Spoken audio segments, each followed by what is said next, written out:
off on me. What? I bet they can hear me now. Can you hear me now? I love that my mom, like literally her taking to talk to us is now just pounding. She just literally boom, boom, boom, boom, boom, boom, boom, boom, boom. All right, start over again. Hi. Hey, how are ya? How are you? Welcome back to Resistance Chicks. We're your hosts. Now Mom says 5 by 5. What does that even mean? 5 by 5? 5 by 5. 5. Okay, yeah, you know what? That makes me think of like Arby's roast beef 5 for 5. Remember when it used to be 5 for 5? Now they can't do that. It's 2 for 5 now. That's inflation for you. 3 less sandwiches. Okay, so what we were saying when I was showing you the thumbnail, as I said, we have a lot of news to bring you. That's inflation for you. 3 less sandwiches. It is. I was talking to a 5 friend today about inflation. Was it really 5 for 5? Was it $1 a sandwich? It used to be 5 for 5. Arby's roast beef 5. No. Yes, it did. 5 roast beef sandwiches. Yeah, huh? That's 2 for 5. It's incredible. Okay, so anyway, that's on the deal. So much news to bring you that I tried to cram it all in the thumbnail. That's why Leah said, and she was making jokes. Look at her and thumbnail, you missed it, and you missed it. Just no funny. Can't now. redo it. But I want to lead with. We're going to talk about Project Veritas. We're going to talk about the Senate trial. We're going to talk about Bernie Sanders and Elizabeth Warren. Even though I don't even really want to cover that. Last night, I found out about it on Tucker Carlson. Maybe you guys did too. But at the very, very end of the show, Trace Gallagher comes on and slips in that the blaze has broken, that ICE and the FBI are going to look into Ilhan Omar. So I wanted to read parts of this Daily Wire article here. Investigators with ICE... Can they see it? I can make it so that they can see it. Yeah, let them see it. Here we go.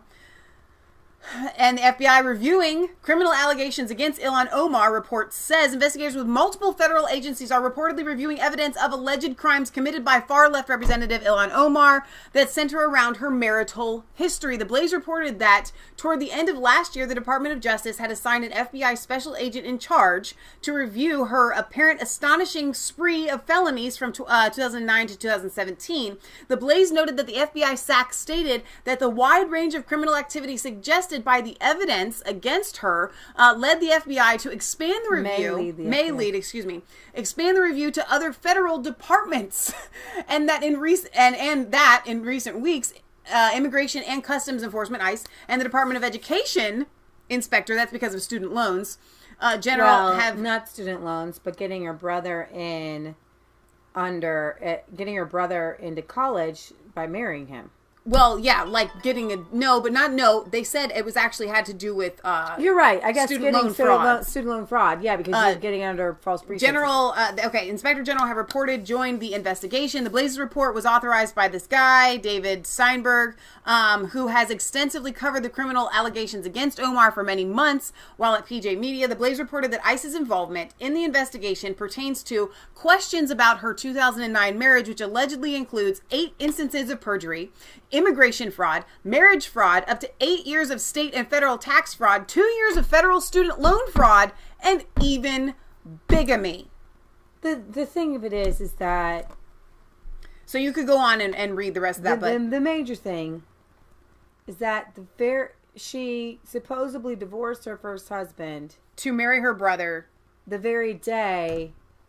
she gets her brother in, or the very year she gets her brother in to go to college, the same college she's going to. Now, I think the question she's still arguing is whether he is her brother, though. And she supposedly divorced him when he graduated. Mm-hmm. And they all 3 lived at the same residence. Weird. It's just very weird. No, it's not weird. It's not weird. It's fraudulent. She came over here under somebody else's name. Her last name isn't Omar. She took the Omar name. Okay, because it's well known that Somalian refugee, that whole thing was abused. People were saying, I'm related to this person. It was, right. You could bring your family over. Sure. So, hey, you could go to America if you just say that you're part of my family.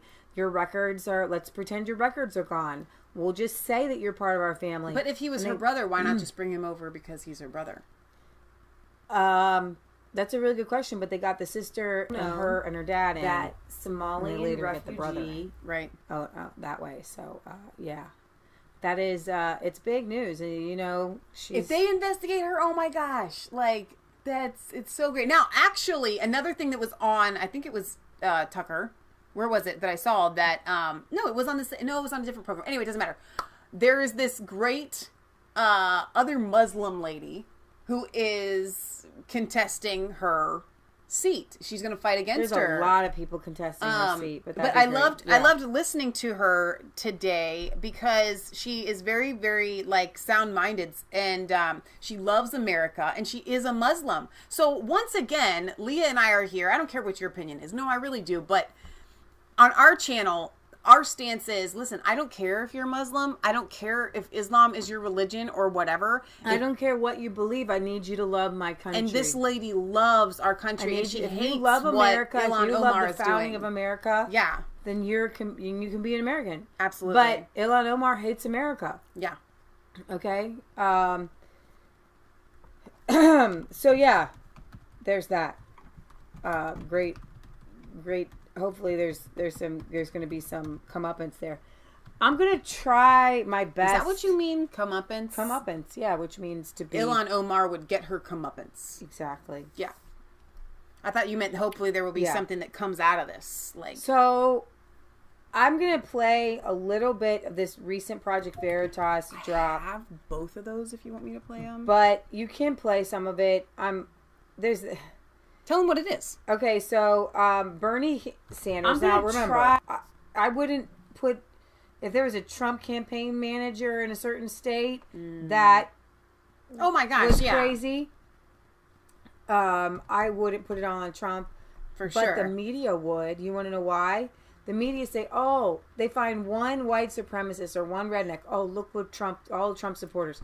You look, literally Charlottesville. Ooh, look. Trump supporters are all racist. Like, exactly. It's retarded. What they accuse you of is I'm what not they're supposed to say that word. I guess that's not. So, did we play by their rules? I say, you know what? You made the rules. Oh if my these gosh, are your rules, this is your game. We'll play your game according to your rules. There are a large swath of people in Bernie Sanders' campaign who are being fueled on by Bernie Sanders' revolutionary communist. It is not hyperbole. It is not too much to say that Bernie Sanders is a communist. Now, he has enjoyed capitalism. He is now a millionaire. He used to want to go after millionaires. Now he goes after the billionaires because now he's a millionaire. Okay, that's a perfect communist. He has literally a really good one. But he so far has held back from the idea of internment camps and gulags and those kind of things. Well, this guy, his campaign director in Iowa, no big deal. No big deal. We're going to do the gulags. We like gulags. So, you want to play the short clip or the... I got the short clip. That's the weed one. Okay. No. Did you tweet? That's the one you tweeted out. That was the recent one I tweeted out. You have to go back to like Monday to get some of the other ones when it first came out. I have the entire, like the 9-minute one. That's good. It's not going to be in my Twitter feed. You're going to have to go to Project Veritas, which is where I'm at. But if you have the 9-minute one, go ahead and bring that one up. Right now? Yeah. Okay. If you have kids in the room, just get them out. They don't need to hear this junk. You can. Thank you for doing that. Because they bleep it out, but he just literally, his favorite word is the F-bomb. He doesn't really have many more words in his vocabulary, probably because he smokes so much weed. And that was the weed video that Michelle was talking about. I have the weed video, which isn't that big of a deal, but you have him. It's really not that big of a deal, so you don't have to play the whole thing. Okay. I'm just going to say, give you an idea. The guy here, speaking of weed, that we're going to show you, he ran out of weed, like ran out of toilet paper. So he had to get some weed because, you got to have weed all the time. Stop it. You know what I mean? Like going to get a pack of cigarettes or something. Well, even probably, more like I ran out of toothpaste or something. Like I have to have it. Something you have to have. And so he has to have the weed. And what is so funny about it is he got arrested. You can put it onto this because it did ding. He got arrested, and They bailed him out. Like the Bernie Sanders campaign bailed him out. What? By the police. I'm going through that process right now. Went to jail, the whole goddamn thing. And right after we got done knocking doors one night in Urbandale. Right after we got knocking doors, and then he goes on to say, in my video, of course, is going to be freezing up.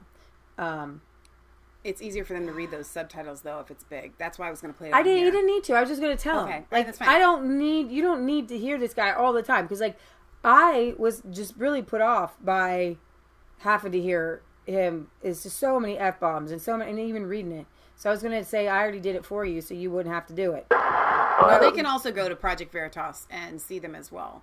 Luke answered, he's like, don't say another word. He's like, we already processed your bail, just sit tight. We already processed your bail, just sit tight. So the question is, where did the bail money come from for Kyle come from? The campaign, the Bernie Sanders campaign, got him out of jail.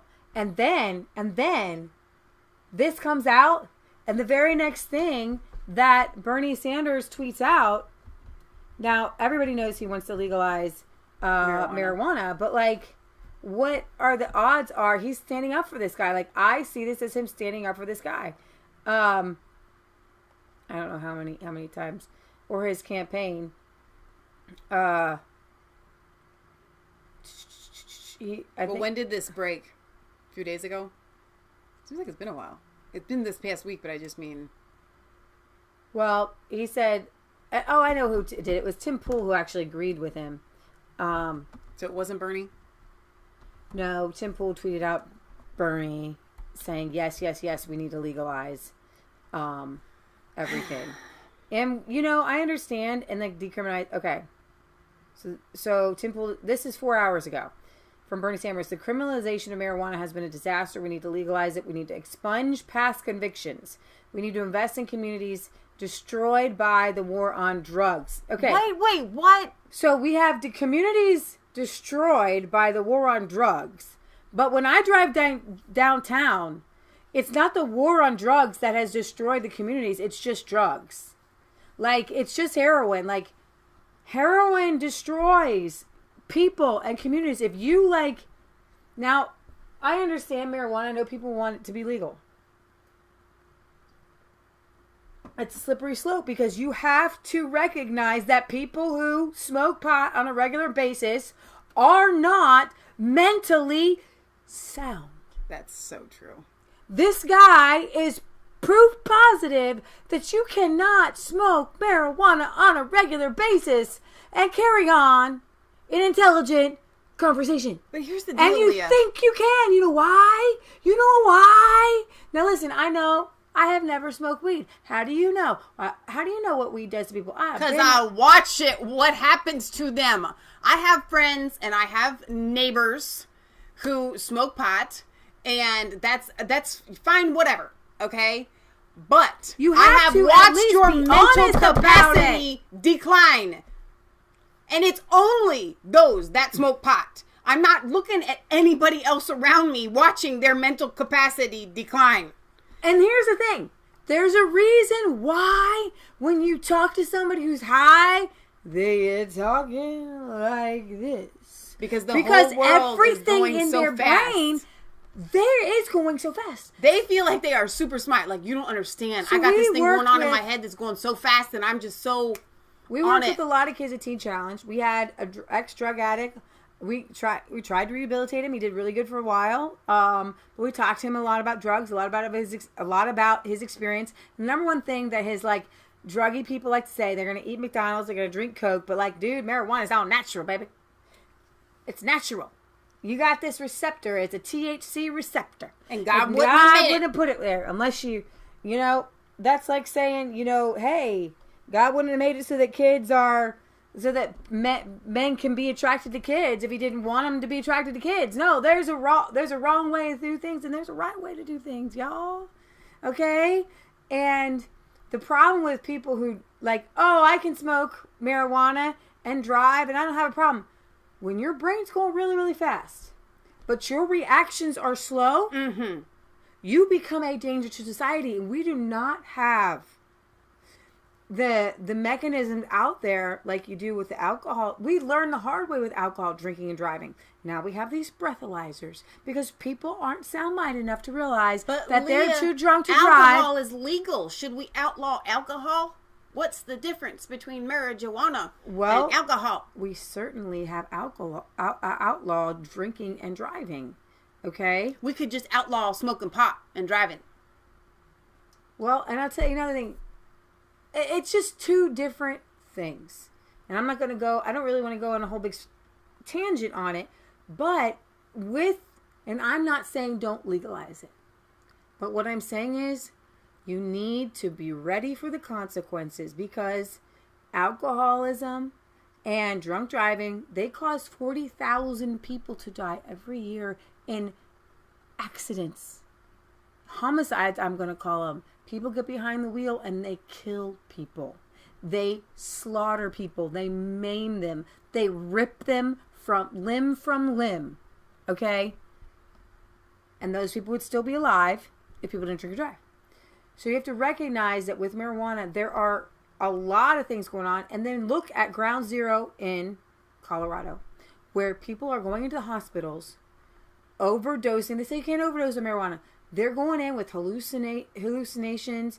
They're going in there, and the doctors are having to deal with too much pot. People who are too high. People who, their brains, it affects your brain. Anything that affects your brain, right, is not something that should be, in my opinion, legal. Because if you're going to legalize pot, then you have to legalize oxycodone. You have to legalize Percocet. You have to legalize cough syrup. You can't even buy cough syrup or spray paint unless you're 18 years old. Okay? It's just a bunch of people who want to get high, who want to legalize marijuana. And does it make the world a better place? The medical benefits are legalized in most places now. The CBD. Right. I say legalize hemp, right? I do not want to see the legalization of marijuana, because you can separate the medical benefits without the need to get high and without the need to mess with your brain. Right. The CBD does not have the same effects, but I gave CBD to my dog. Everybody said it was this wonder thing. I saw a change in my dog's personality that was not good, and so I took my dog off that CBD. CBD is not the end-all, be-all health product that everybody... They got CBD gummies on right there where I think kids can buy. So we're going to look back and we're going to say, you know what? This was an opportunist who tried to take advantage of people.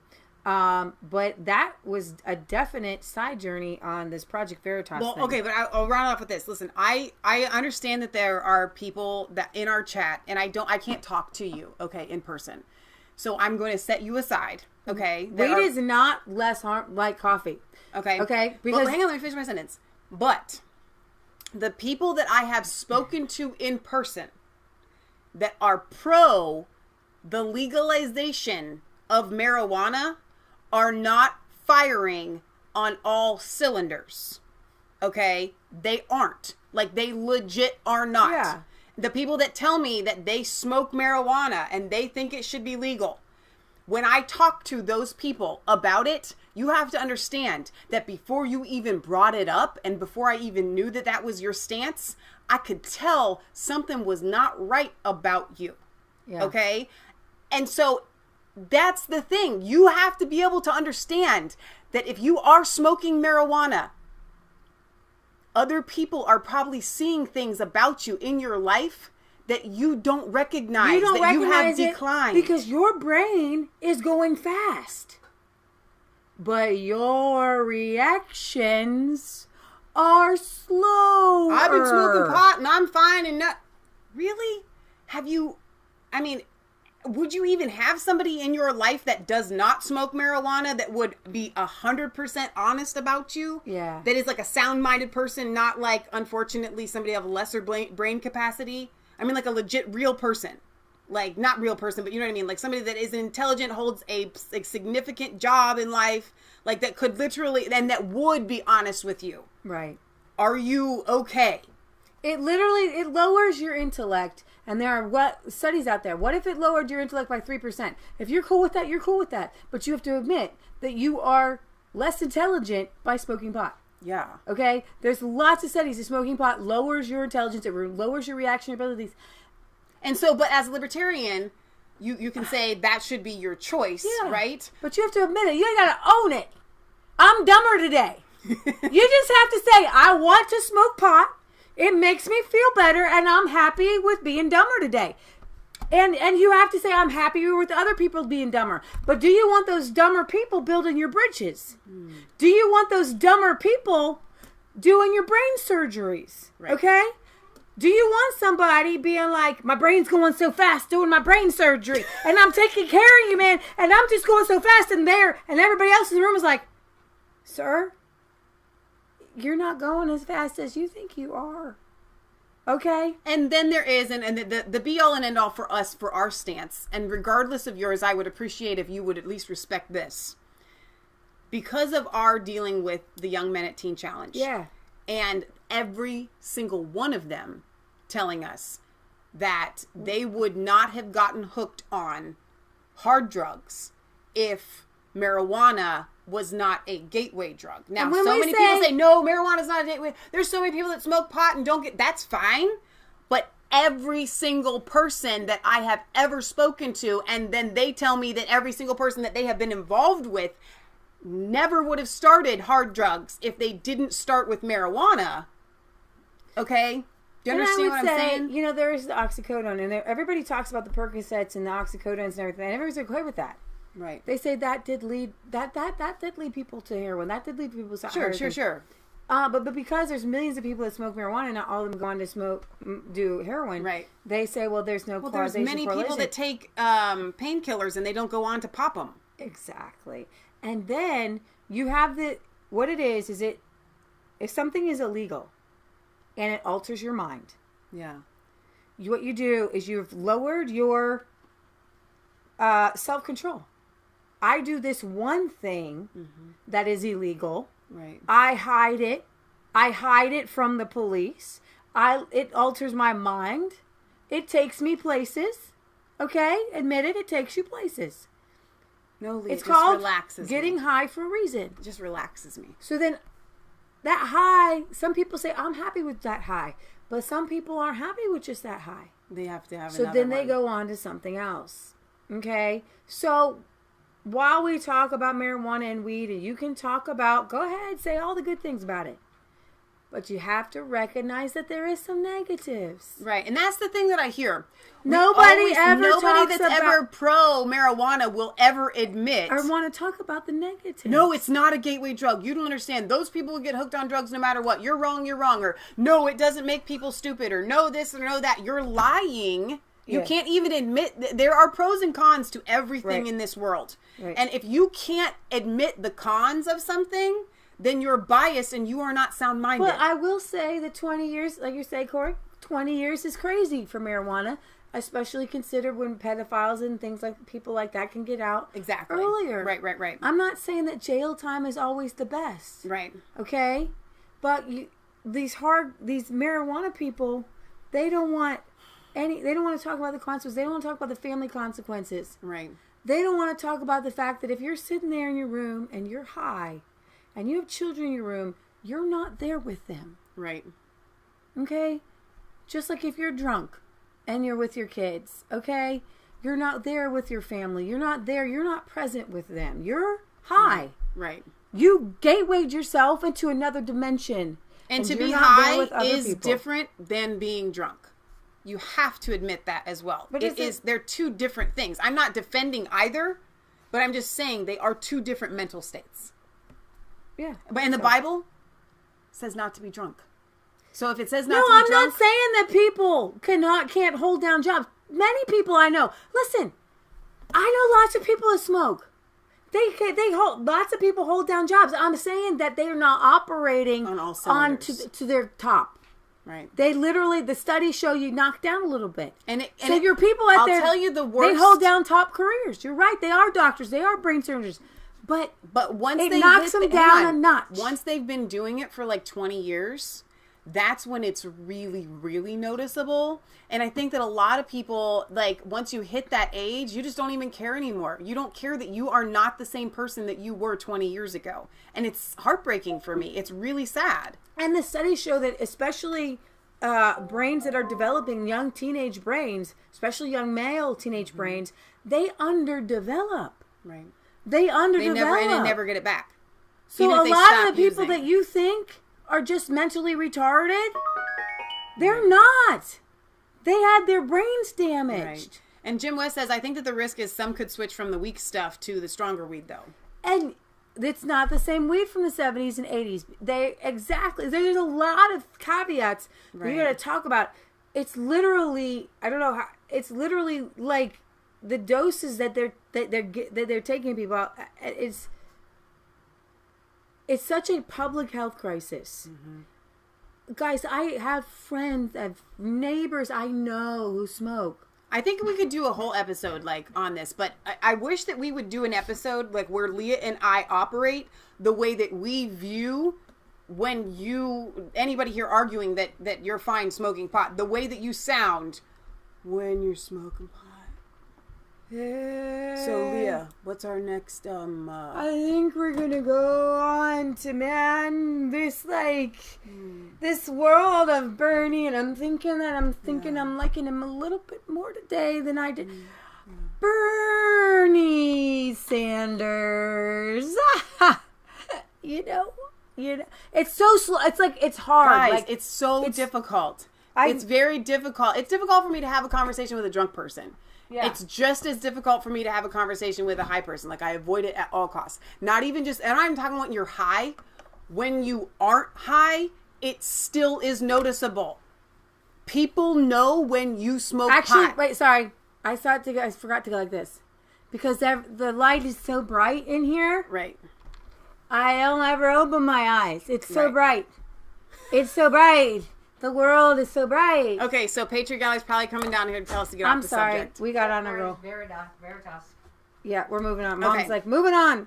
All right, sorry. We can get stuck on this all the time. But I got to tell you this one thing. Britt Baza in the chat. Ain't nobody get to pick on this dude when it comes to drugs because he lost a brother to it.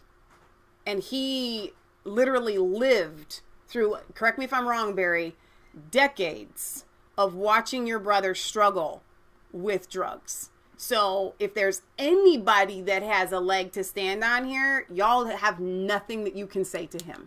Like, he literally wins every argument on this subject. All right, PJ. Project Veritas. PV. PV. Project Veritas. Okay, PJV. Here he is right here. Doesn't he look just so intelligent? Drawing off of that. I'm not going to say it. Repercussions. So if Trump gets reelected, what? Cities burn. The only thing that fascists understand is violence. So the only way that you can confront them is with violence. It's a directive from Bernie that we can't attack Warren. I think it's also fair to point out that when we were in Moscow, for example, people here also were extremely impressed by their public transportation system. Meet Kyle Jurek, a field organizer in Iowa for presidential candidate Bernie Sanders. Jurek says cities are going to burn if Trump gets reelected. These are worrisome words from someone who works for a man running to be president of the United States.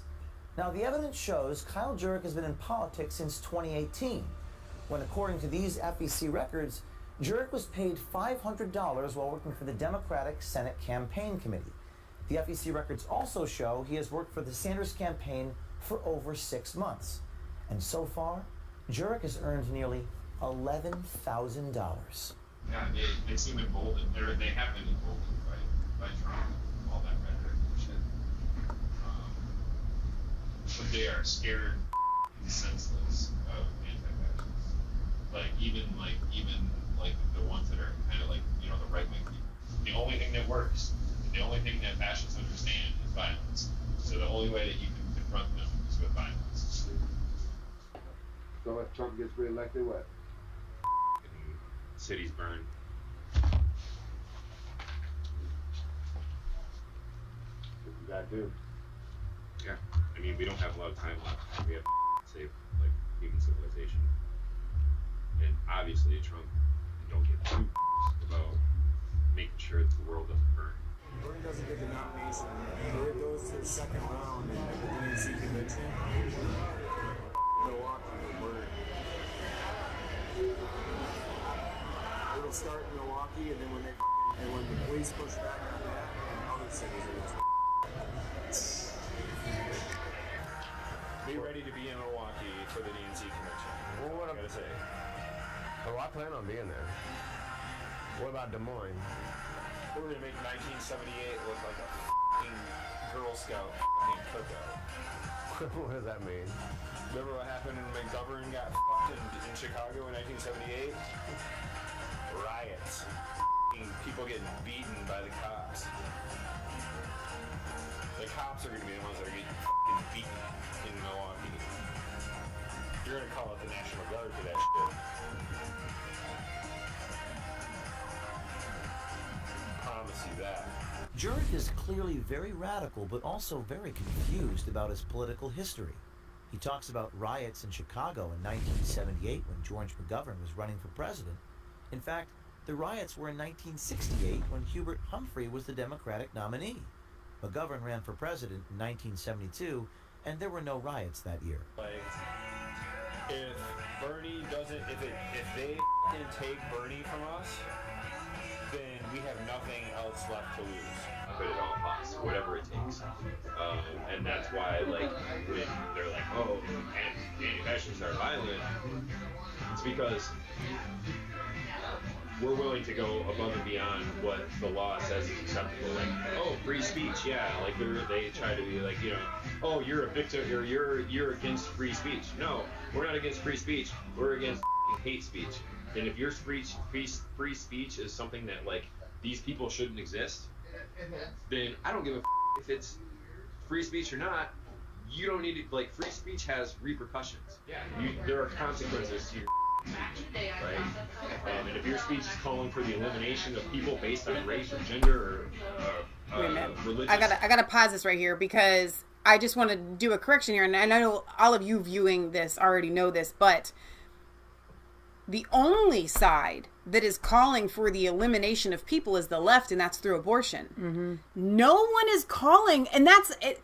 These young people are so afraid of Trump, and they think that he is literally calling for people to be killed or people to be eliminated. That's the same thing, based on their race or gender or whatever. That's a complete and 100% lie. So his line of thinking isn't actually that far off. Right. If somebody is calling for eliminating people and killing people like Hitler, then yeah, there are things that you know, what would you stop at? Right. If you were trying to defend Jews in Nazi Germany and it was illegal to do so, would you take it out on a German soldier? I don't know. Like, so what I'm saying that is where, folks, his little high trip has taken him. Right. And I don't know if you guys are watching the same guy, but like, I can tell by watching him, he's not firing on all cylinders. Like, for whatever reason, like, things that people can't change, then you should expect a violent reaction. Mm-hmm. And you deserve a violent reaction. Because, like, it's just not an acceptable thing. It's not acceptable. So many people have suicided themselves that have been related to the Clintons in some way or another.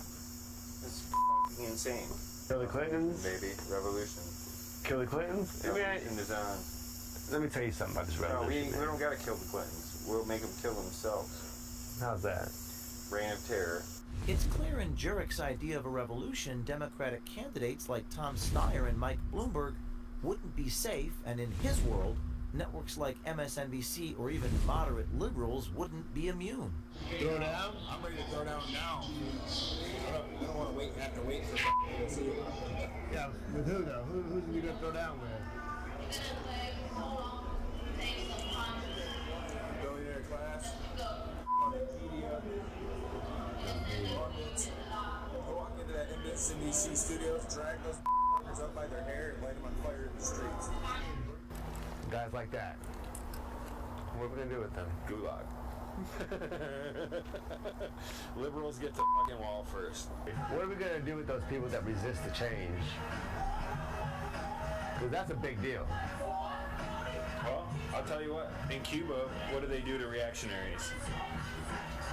They shot them on the beach.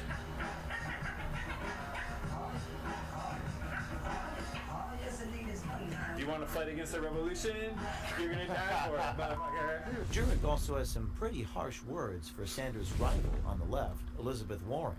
He is particularly critical of her staffers in Iowa. They're like sending canvassers to our events. Like we had the climate summit with Naomi Klein and AOC. Warren campaign people show up, want to table the event, want to set up a table for Warren at the event. We're like, get the out of here.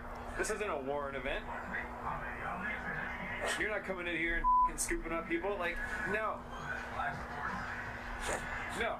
It is a competition, you know. Yeah, like we're not on the same team, guys. Like, you know, like I know you guys like to say, like, hey, Warren's just like Bernie, but a woman. But guess what? You done? We're not on the same team. Yeah, I put it. Bernie's a bad judge of character. So like he has like Weaver, who is his like one of his like campaign like senior advisors. Is a shit dude, but he likes him. You know, Bernie likes him. Bernie's, you know, why is he he's 78 years old. And he's like set in his ways, and he like, you know, that's one weakness that Bernie has is he's a bad judge of character with some people. Like he loves Elizabeth, like he's friends with Elizabeth Warren. He's Like he hired you. It's not Dan Weaver. It's some. You know, what can you do? I mean, Bernie has like kind of started opening up lines of attack against Warren, but he keeps it policy based. People tell me that on the doors, like, yeah, you know, I like Bernie, but I really want a woman to be. It's like, wait, so like you're okay with the woman if she has worse policies? That's like, called just being because woke. she's a woman, because she has a vagina, that's why you're gonna vote for her. Like, if we could beat Donald Trump, as long as we nominate a woman. Like, idiot. Like, what the? They don't get it, man. Like, the world is on fire. This is an emergency situation, and you're hung up on vaginas. The world is on fire. You want to be part of your government? Keep in mind, Jurek was an open book. On day one, he told us he wanted to punch, quote, Nazis, burn cities down if Trump wins again in a free election, and spoke of shooting people if they couldn't be, quote, re-educated. Is Kyle Jurek the true but hidden face of the Sanders campaign? Is the Sanders campaign going to fire Kyle Jurek? Are they going to say he's a lone wolf or an isolated? So they haven't fired him yet. He's not necessarily a lone wolf. And there's another video out. Can I just say, I actually kind of feel sorry for this guy. No, I do too. I mean, because I don't think you could be shown to be stupider. But there's another video where he goes out and he's like, gulags weren't that bad, guys. Gulags weren't bad. What we have to do is re-educate people. We have to re-educate the anti-revolutionaries. You know, we're going to have a revolution. And Bernie Sanders is up on the stage saying we need a revolution. So what they do is why I played that was like Donald Trump is blamed for inciting people to do violence or violence against immigrants or things like that. But he's up there with his angry little face on saying, revolution! Hey, yes, he's up there all the time. I'm just mad about the world. Okay? We're going to get you free college. We're going to get you free health care. And we're going to have a revolution. Okay? That's good. And so he's got all these crazy pot-smoking crazies out, communists, who read a little bit of Karl Marx here and there and, like, looks at Che Guevara and says, hey, revolution was so great, right? Mm. And looks at the Bolsheviks as like, you know, these heroes. Revolution. And they're like, yeah, whoa. They literally say, if you stand in front of the revolution, you'll die. So there you have it, folks. Take them out on the beach and shoot them.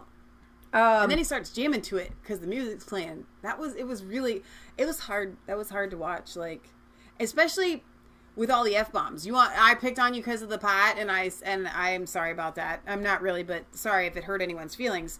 But the same thing with the F-bombs. If you use them on a regular basis and you have a conversation with me, I'm literally going like, wow, you are not an intelligent person. Like, I can't help it. Like, that's just, it's not a judgmental thing. It's literally, I mean, I guess it kind of is, not like you're a bad person. Just like you're not intelligent enough to use. I feel like about a lot of conservatives too. Exactly. It doesn't matter what party you are. If you're dropping F-bombs all the time and you can't say a complete thought without throwing one or two in there, like, I don't even know how to. I'm sorry. Bernie's Iowa state director flees the scene as Project Veritas confronts her on employment status of anarcho-communist field organizer Kyle Urich. So, I guess this other woman who was like, I don't know, with him or is his, I don't know if it's his boss or whatever, was asked. So we just want to know if Kyle Urich is still employed. I just want to know if Kyle Urich is still employed. Did we have reason to believe he was bailed out with campaign funds? Is the Bernie Sanders campaign still employing Kyle Urich? Are there other radicals like Kyle? What about beating police in Milwaukee? Will cities burn? Hello, darkness, my old friend. I saw you tweeted they don't care about political gossip. Is violence against proponents of free speech, is that just political gossip? You guys don't take that seriously on the campaign? We just want to know, is he still employed? Misty, what are you guys hiding? The electorate needs to know. Does Kyle still work for the campaign, yes or no? So I think they're standing behind him because I think that most of these people believe the same stuff. Right. So why fire him? They're all like, wait, we say the same stuff. We're not going to fire you. Like, there's another video that Project Veritas put out, like a part 2, that said that there's a lot of people on the left of the Democrat socialists. And that is like the anarcho-communists who really believe in violence, and they are the anti-fascists. Like Bernie Sanders is Antifa. Like his campaign, the people, who do you think these Antifa people support? They are Bernie Sanders people. Just FYI. Okay. It's really great news for us, though. Because most people on the left will not stomach voting for Bernie. Yeah. So a Bernie nomination is literally the be-all, and it's the destruction of the Democrat Party probably for a while. And really anybody that gets nominated. Have you been watching the news? Even on the lefty news, they are all terrified because these last round of debates, which we didn't talk about them at all, but if I was a Democrat on any level of the spectrum, far left or far right, I would be terrified. Even if I was on the right and I hated Trump, like I would be terrified. There's no other option. Van Jones, CNN on the Democrat, I don't know, you could probably find that clip where a bunch of pundits at CNN were saying nobody could take on Trump here. Now, I'm going to come to Bernie Sanders' defense. And Michelle, you can also work on trying to find the clip with Elizabeth Warren and that's everywhere. Yeah, that hot mic clip. Was it Van Jones you said, though, that you want me to get? Yeah, like this week where it was like felt like cold oatmeal. That I missed Andrew Yang. Nothing I saw tonight could beat Donald Trump. Where's that? That's right. That's number 2. Well, let's just play it right now so we don't have to jump around. Jump around. You might not. You'd be forgiven to this one right here. Not know there was a Democrat debate. But that was as a progressive. To see those two. This is just a 27-second clip. Vitriol was very dispiriting, and I want to say that tonight for me was dispiriting. The Democrats have to do better than what we saw tonight. There was nothing I saw tonight that would be able to take Donald Trump out, and I want to see a Democrat in the White House as soon as possible. There was nothing tonight that little argument there. I've got that. Yeah. Any of these people are prepared for what Donald Trump is going to do to us, and to see further division tonight is very dispiriting. Okay, so wait, let's just do that right now. Handshake right there. Well, okay. It doesn't matter. It should just be like literally. Who's on the top one? Right there. This one's 2 minutes long. Some people don't really understand it. Mute the ad here. It should only be like a 30-second thing. Right. Let's get to the actual. Okay, here we go. Called me a liar on national TV. called me a liar on national TV? Let's not do it right now. You want to have that discussion, we'll have that discussion. You called me, you told me. All right, let's not do it now. The disagreement stems from... Wait, go ahead. From whether he once told her that a woman couldn't be president. As a matter of fact, I didn't say it. I disagreed. Warren fundraised off the episode, highlighting the success of women candidates since President Trump was elected. But our poll of Super Tuesday voters finds 49% think the Democrats would have a harder time beating Mr. Trump if their nominee is a woman. While they battle it out in Washington... I would rather be in Iowa today. There's a caucus there in 2.5 weeks. Pete Buttigieg is taking advantage in Iowa, where he's holding 9 events in 2 days. Are you going to have an unfair advantage out here in Iowa with that trial? I'll leave it to the analysts to figure out the political impacts. What I know is that we're going to use every moment available to us. And Ed joins us back from the campaign trail. I think we can disseminate it better than they can because we've watched enough of it. But the fact of the matter is that... actually, Bernie got put under the bus. That was CNN was like the guy Mark We know Zucker. that Sanders asked to have that release. Like, her campaign did. She did it on purpose. She knew that she had CNN in her pocket because they are terrified of Bernie Sanders getting the nomination. Yeah, CNN wants Warren, Elizabeth Warren. So, in the pettiest of things, she's like, "Ooh, I got something on him. Bernie once told me a woman couldn't win an election," and so they were asked, "Hey, you've confirmed to us that Bernie told you that a woman couldn't win an election," and she's like, "It's true." And then Bernie Sanders is all like, "It's not true, man. Let's just go on. This is just a stupid thing that Trump's making us do or whatever." It wasn't Trump. Elizabeth Warren is moving her teeth. She is lying. She is not a Native American, right? She said she went around saying that she was fired from being a teacher because she was visibly pregnant, and Tucker has this huge montage where she literally went around 20 different places. I was a teacher. I was visibly pregnant. I was not promoted. And then you go back like 10 years or whatever. Not even and that she long. gives an interview, says, I was teaching, but I had to go back to school. And I decided, if I'm going to go back to school, do I really want to teach? No. And so she went into law. So once she goes into law, She decided it wasn't for her. Then she tells everybody that she started to fight for consumers and for the little guy. But she actually fought for companies against consumers. She's like, literally, she can't help but lie.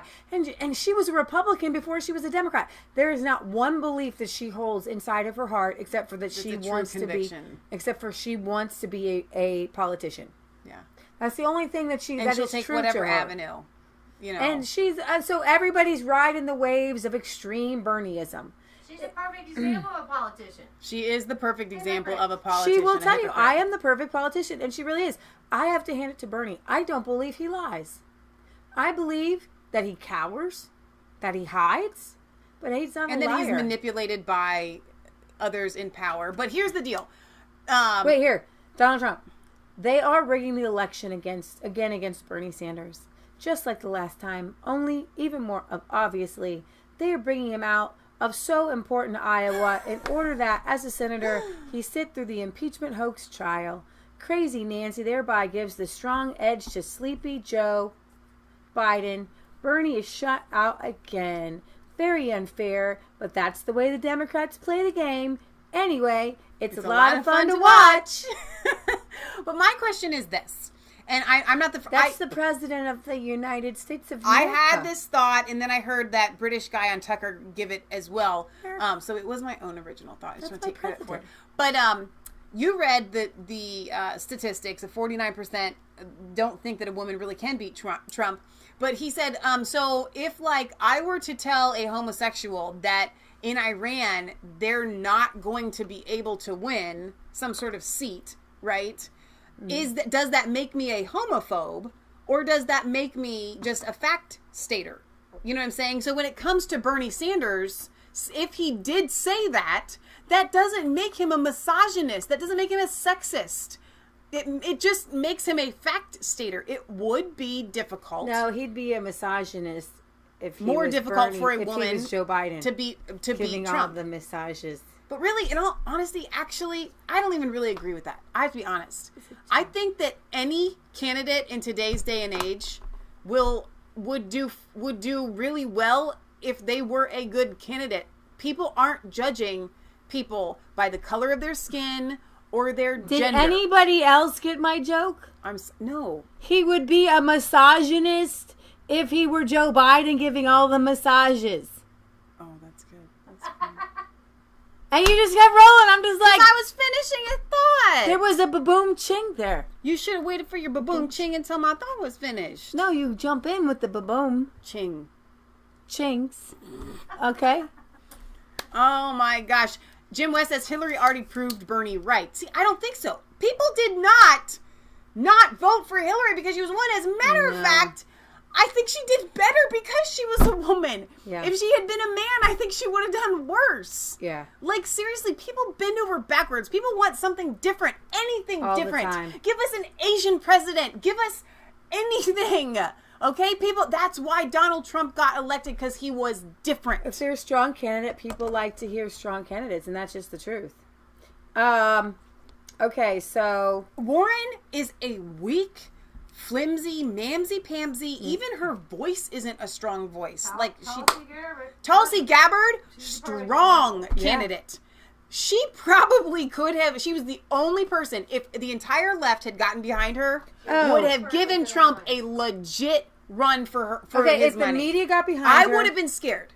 If the media got behind her and the entire left, she really could take out Trump. Why? Because she's an honest politician. Yeah. And people just want an honest politician. And she's such a strong speaker. I mean, and she's so and genuine. Trump would look horrible going after her. Mm-hmm. If they had any smarts, but they don't want somebody that can beat Trump. They just are so wild and crazy, like some sort of bamboon. And but here's whatever. the thing, What was I trying to Chelsea say? wouldn't be their puppet. So and that's that. They just want a puppet. They would rather have Trump than to have a candidate on their side that wasn't their puppet. Right. It's crazy. So we're going to talk about Virginia's, because they're going to have a gun rally, a pro-gun rally in Richmond, and I don't want anybody to go. We're going to talk about that in a minute. Trump is tweeting out about it, but I want to go actually to his recent Persian tweets, which he is now so popular in the Persian world with his Persian tweets. Like, he had the #1 most popular Persian tweet ever. That's the little scribbly Arabic that you see there. You can't really see it because it's so light, but so he tweets this out. Okay, I don't even know who is this Khamenei. So Khamenei retweets Trump, then Trump retweets Khamenei. Retweets, and we're going back and forth to do back and forth. All right. Okay, so Trump says the so-called supreme leader of Iran, who has not been so supreme lately, like a taco. He's missing his sour cream. You know, you only get to be a supreme taco if you got the sour cream. That's good. Okay? We love taco All right. supremes. Like Had I some really nasty do. things to say about the United States and Europe. Their economy is crashing and their people are suffering. He should be very careful with his words. So Khamenei takes that out. Aren't you so happy that you have the Iranian government and the United States government solving their problems right here on Twitter where everyone can see them? You know, I would think that the mainstream media would be proud because they want the whole idea of a journalist is to get the news out there, get the truth out there, right? And they could just bypass Wall Street Journal and New York Times and go straight to the people. I mean, that's great. Khamenei says, the villainous U.S. government repeatedly says that they are standing by the Iranian people. They lie. If you are standing by the Iranian people, it is only to stab them in the heart with your venomous daggers. Of course, you have so far failed to do so, and you will certainly continue to fail. So Khamenei retweets Trump, then Trump retweets Khamenei. Retweets. If you say retweets one more time. Retweets Khamenei, retweeting Trump. Retweets. Retweets. Tweet, tweet. Okay, yeah, we knew that was coming. The noble people of Iran, all who love America, deserve a government that's more interested in helping them achieving their dreams than killing them for demanding respect. Wow. Rockin' Robin, rockin' Iran. That's good. We got freedom and it's coming your way. That's good. Instead of leading Iran toward its ruin, Rock Iran. Rock Iran. Its leaders should abandon terror and make Iran again. Make Iran great again. All the world wants to make Iran great again. Make Iran great again. Do, make Iran great again, make Iran great again, Okay, you could do that literally all day.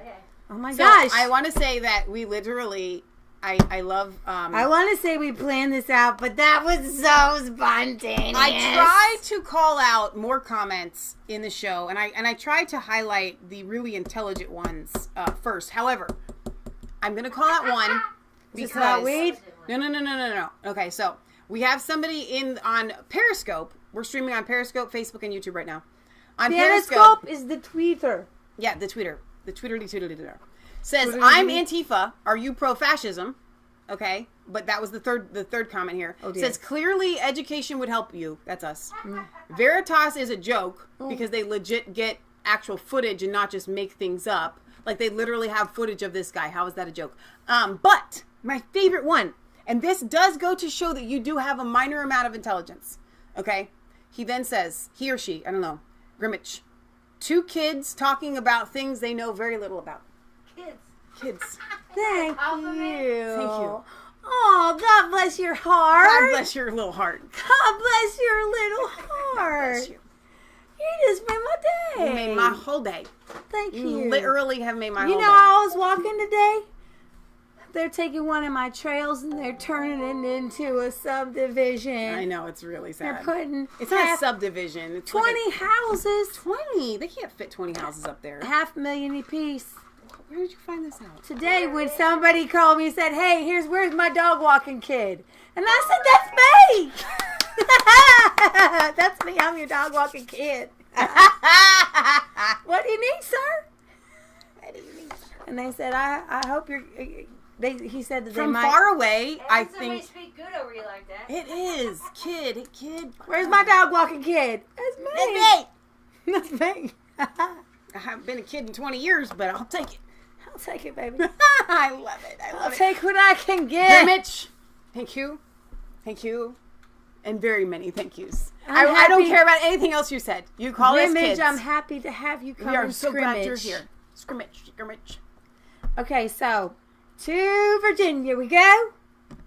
The Virginian now. What do you think about Remember when I was your age, they turned around and go, Oh, they're old. Yeah, we were taking a walk with our mom and her, still our friend, best friend. They were whistling and everything. They were whistling and hooping and hollering. It was nighttime, and they come out. I think you and I were probably like 13 and 16 maybe or whatever, maybe not even. And our mom and our friend were our age, almost, maybe like a year older. And they literally came out and they were like trying to hit on everybody, and then they literally take a look, and they didn't look that old. Okay, back then our mom was like, she still looks young for her age. So the very idea, but yeah, so we're that age. We're in that bracket where you would come and say, "Oh, they're old." Now is the time. Did we talk about? We found a thing. You both look very young, says Redneck. That's why you're a moderator. Listen, we don't have any filters on this camera. What you see is what you get. But I have found the trick that my friends are doing on that Facebook. You should show them. You don't have your phone down here. Now, on them smartphones. It's not just Facebook. It's like Instagram. She's got a Google Pixel, and it creates these beautiful pictures. She just points and shoots. Click, click. And then all of a sudden, a daggone masterpiece shows up. It's just... I got me a Galaxy S7, and I'm just like taking pictures. Oh, that's nice, but it doesn't look like her pictures. So I was trying to help her phone, help her figure out how to do what my phone does on her phone. But so it doesn't do it for the regular pictures. But for selfies, oh my gosh, it'll make your eyes bigger. I got 20 pictures of Michelle. There's a filter called the skinny face. There's a filter called the big eyes. So she's taking these pictures and ramping them up. Eyes this big, and what happens with a skinny face? I look like an avatar. No. Your head gets, what they do, they literally just take your face and go, right there, okay? Like this, and then like your forehead, but your forehead stays like a T, okay? And your eyes are real big. And I discovered it. And then everybody on Facebook is turning themselves into E.T. with the big eyes. And then his face like this, and a square forehead, like this, a T, E.T. Oh, and then I got to thinking about it. I have seen these people. I got a friend who got a girlfriend. And she took the pictures, the big eyes. Oh my goodness! And then you see the person in real life. She's beautiful in real life, but doesn't look anything look like those pictures. In real life, I'm just like, thank goodness your face is a little bit rounder in person. We are not being invaded by aliens. Everyone, I'm thinking that these smartphones be turning people into aliens, but don't worry, it's a filter. They might as well just call it the alien filter, bug-eyed, ET filter. You know, the T forehead, and then the face, like the face is real smushed, like it's like real. They cut it off. I want to know why my phone doesn't have that feature on the for taking a selfie though. Like you do. I'm sure you do. I'm sure you do. Okay. We're going to Virginia. Are there aliens in Virginia? I don't know. My phone does not do that. They're trying to take away people's gun rights. Now, oh my goodness, I'm going to tell you another thing. Today is so funny. So my Uncle Jack, he was watching some dogs for me today, and I was in there, and he turned on a Western. And it started out like this. In modern days, we have police to come and protect us. But back on the plains in Wyoming, a man and his family had to protect themselves from unwanted invaders, including, the Indians and, other people as well, unwelcome people as well. And the whole story was about these bad guys and their family coming in. It's going to take people's cattle, the family, and he had this guy, and they had to, and you know what they use? They use them guns. They use guns. And that movie was about when on the plains of Wyoming, you needed your gun to protect yourself and your family and your cattle. But we're not on the plains of Wyoming. Well, this is my own plane. I live on a plane in Maia Township. And I want to protect my family still. Just so happens that we live in the third safest city in all of Ohio. But I'm telling you what, the police aren't going to be here like that. They don't camp outside the front of my door like they do for Donald Trump and movie stars. Right. Now do they? Okay, these people in Virginia. Donald Trump says, your Second Amendment is under very serious attack. Very serious attack in the great Commonwealth of Virginia. And that's what happens when you vote for Democrats. They'll take your guns away. Republicans will win Virginia in 2020. Thank you, Dems. Thank you, Dems. Oh my gosh, Hold on, though. Turn it. He's the great spinner. That is so true, My though. glass is half full. And when he says Republicans will win in Virginia, he doesn't just mean on the broad, like the actual state houses and stuff. So many people are going to lose their seats. So anything, I want you to be encouraged if you are in Virginia. Anything that gets passed right now, it's not irrevocable. It's not that they can't go in and reverse things. There was a law that was passed in Ohio that we then overturned. It was like an abortion law or something like that. But it might take a while. It might take a while. Just hold on. The state elections you're not going to have, I don't believe you have statewide state elections this year. Well, can I say this without getting kicked off of YouTube? There are ways to hide your weapons. The show that the Alex Jones segment that my mom showcased, what was it, last week, Mom? Or the week before? I don't know. About the guy that called into Alex Jones. He says, my dad's leaving. Like, he's legit moving. I'm going, like, because he's a big gun. I'm like, dude, like, you aren't good at hiding, like, I mean, your weapons? He has a gun collection. I mean, he's got a gun collection, like, dude, hide it somewhere. All right, it begins. We're going to play some videos. Maybe out of state even. Get your videos queued up. There's a Virginia rally Monday. The judge has ruled that no guns are allowed at this through as quickly as they can. On Thursday, lawmakers in the state Senate passed the first pair of bills in a wave of gun control legislation that is set to come up for votes. Now, remember this, though. Democrats in Virginia are also, there are second, you think that, like, only Republicans own guns? No. Democrats, there's a lot of Second Amendment, so I'm not going to, say that Virginia's headed down, because there's going to be a lot of pro-Second Amendment Democrats. And they can campaign and they can win if they campaign and saying, oh my gosh, we will never take your guns away. One bill would restore the state's previous one handgun a month rule. But remember, so they had a one handgun a month rule. Then it was outlawed. Now they want to go back. So, while the second would allow local governments to ban guns in public buildings, parks, and at permitted events, including political protests. The vote was straight party line, 21-19, but it's not passed. Democrats have also proposed an assault weapons ban, red flag laws, and universal background checks. Governor Ralph Blackface Northam immediately banned all guns ahead of Monday's pro-gun rally, citing credible and serious threats. Supposedly, they have arrested 3 white supremacists headed to the rally, obviously to make them look bad. Virginia is an open carry state, meaning residents don't even need a concealed carry permit, but can rather just wear a gun openly like here in Ohio. We have no intention of calling out the National Guard, Northam said. We are not going to cut off people's electricity. We're not going to go door to door and confiscate people's weapons. Liar. We are going to pass common sense legislation that will keep guns out of dangerous hands and keep Virginia safer. A Virginia judge ruled on Thursday that a firearms ban can remain in place during this pro-gun rally. Without relief from this court, petitioners and thousands of other rally participants will be irreparably denied their right to bear arms.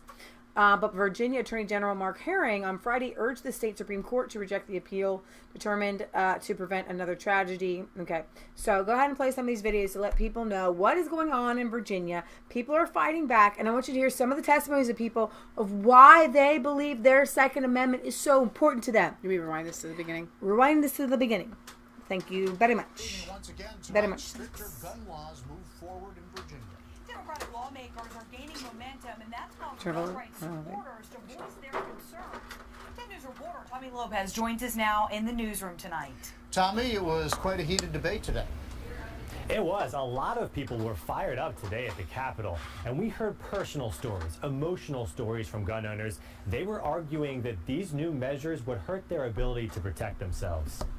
There are a number of people still to speak. Democratic Senator John Edwards, who represents Roanoke, tried to keep order in this Senate committee meeting. Gun control advocates were voicing support for these bills. On average, one Virginia resident dies by gun suicide every 14 hours. But the fiery comments came mostly from gun rights supporters in this meeting and in an NRA press conference. A Franklin County man says lawmakers should not further restrict access to certain weapons. I want to make sure that my wife or my sister is able to protect themselves by whatever means necessary. Period. Point blank in the store. A Virginia woman says if she hadn't been... Laws involving officers seizing guns brought the most pushback. This takes away an individual's right under the Constitution to have due process of law. 10 News political analyst Dr. Ed Lynch says gun rights supporters may put pressure on some Democrats. But there is some hope of at least moderating some of these proposals on the Senate side. And that's, again, why I think they're moving quickly. I don't think that they expect that lockstep discipline to last the whole 60 days. The measures that the Senate committee passed: a 1 handgun per month limit for purchases, background checks expanded to private sales, localities getting the ability to ban guns in public spaces, that's a law the city of Roanoke supports, and a red flag law for people determined to be at risk of hurting themselves or others. This shows how serious Democrats are of moving forward and moving forward quickly now that they have full control of the legislature. Live in the newsroom, I'm Tommy Lopez, 10 News, working for you. There's another video I want to play for you.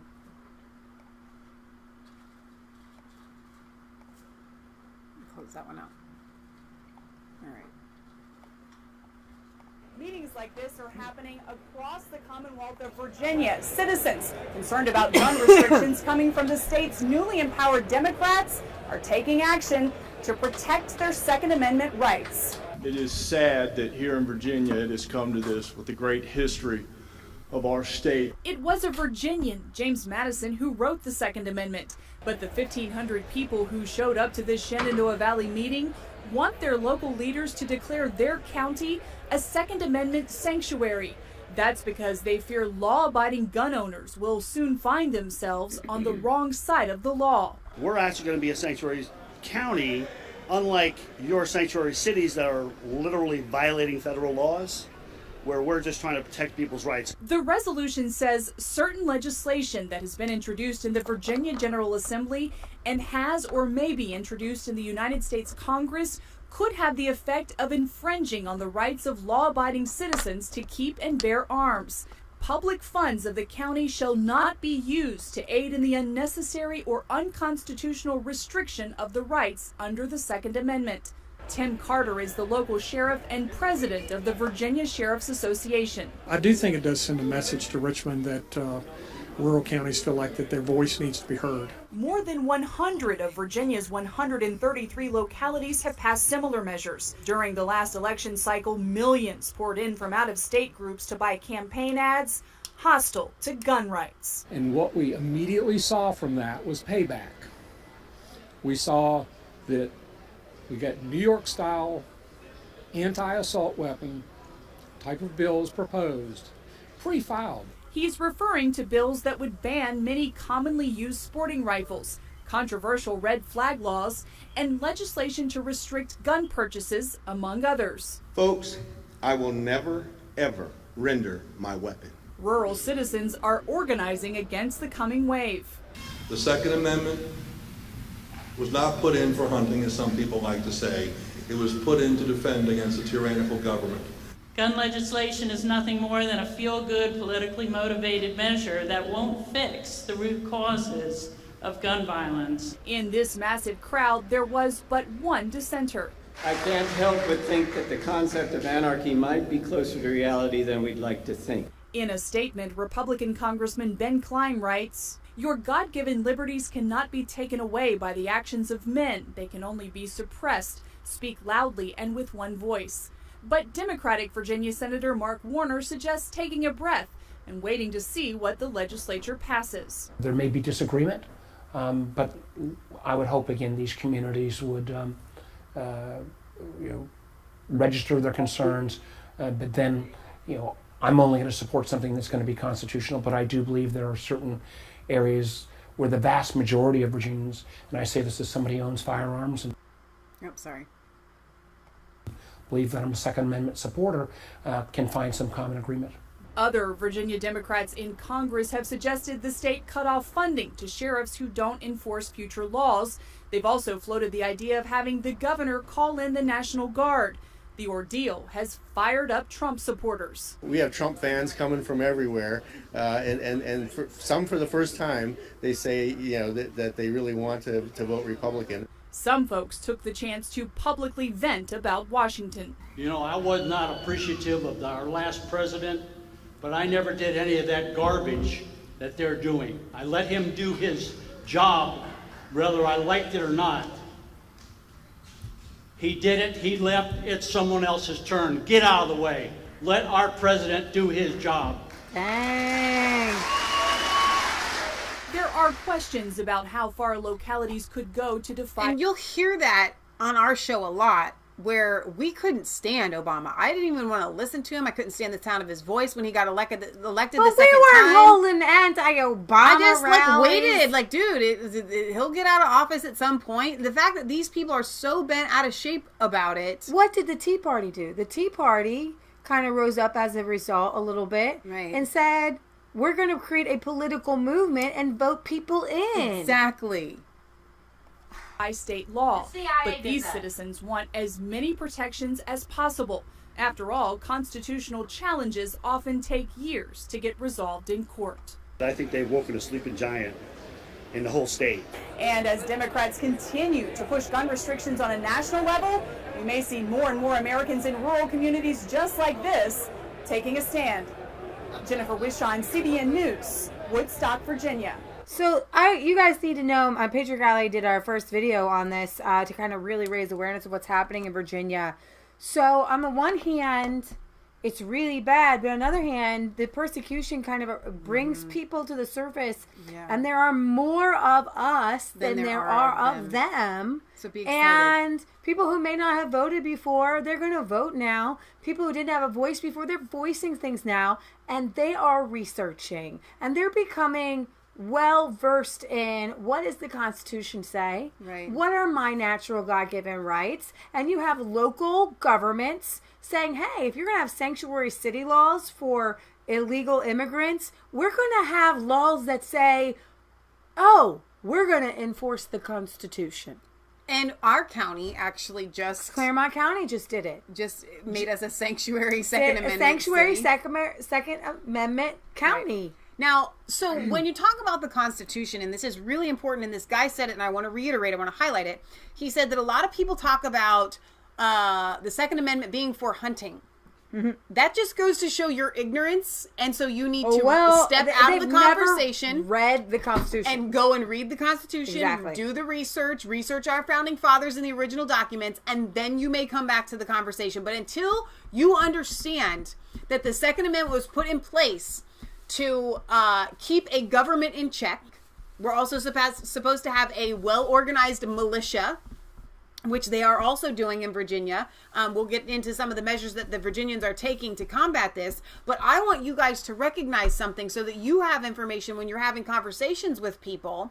Okay? Some people will say, well, but you don't need these big weapons to defend yourself and your home. Well, once again, it's not even just about self-defense. It's about defending our republic against a tyrannical government. And if the tyrannical government has AR-15s, if they have these weapons, then it is not only our right, but it is our duty to have the same weapons. Well, Kansas said the same thing. We'll talk about getting rid of guns when the government gets rid of theirs. Exactly. Because we wouldn't be able to stand up against a government if we just have some shotguns. So, but I also at the same time want to temper this with this really good article here, the Virginia Rights Conflict Best and Worst Case Scenarios, basically talking about the fact that the deep state is trying to push a civil war. Right. Trying to foment radicals on both sides and people on both sides. Okay? Just to say, the Second Amendment, if you read it, it's almost like it's commanding any able-bodied man, whether you're 60 or 48 or 13 right, or 14. duty, and responsibility. You have to have a gun that's equal to the government's weapons. Mm-hmm. Exactly. Agreed. Exactly. So you have, this article says the hardline Democrats and the social justice cult are a symptom of a disease. They're not the source of the disease. However, the rift between conservatives and political left has become so extreme that reconciliation is almost impossible. Some people, the globalists want like a war between conservatives but I think that Christians, this is that they don't put Christianity in this. Christians are way more conservative in fighting back. We don't punch back. Isn't that great? Right? You do see some that punch back, but a lot of times most of the time conservatives are the Nick Sandmans. Yeah. People come up my face.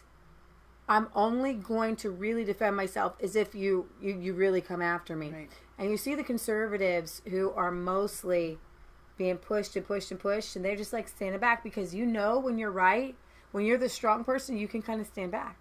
The weak person goes out and fights. Okay, so Jim West had asked, and somebody else in the chat had given a wrong answer. I don't want to call out anybody that has a wrong answer, but it just was. Sorry. If Ohio is an open carry state.